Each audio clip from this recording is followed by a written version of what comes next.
Hello YouTube! I'm here again today to talk a bit about Python. Okay, here we go.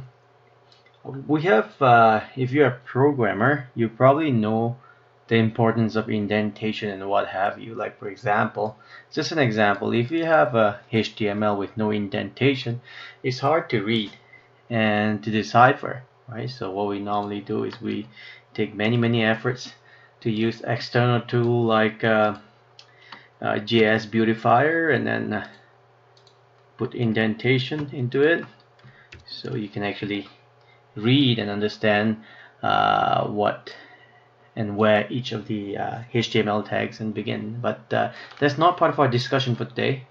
So today I want to talk about Python and indentation, in particular with the for loop. Say for example you have a Python script. I'm gonna pull one Python script here. It's basically a web script that I'm gonna copy it in here, launch my Python. I'm just gonna paste it in here. As you can see, it tells you an error that it's got this indentation error, expected an indented block. So what does that mean? So it took me a while to figure out. I don't come from a world of Python, but I'm learning as I go along, but I figure share this information with you. So the thing is that Python doesn't like tab. This is a tab. It has to be spaces. Only after that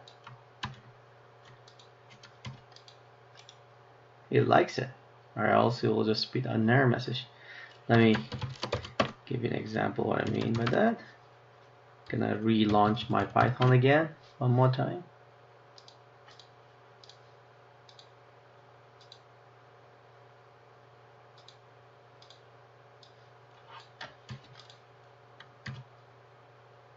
There you go.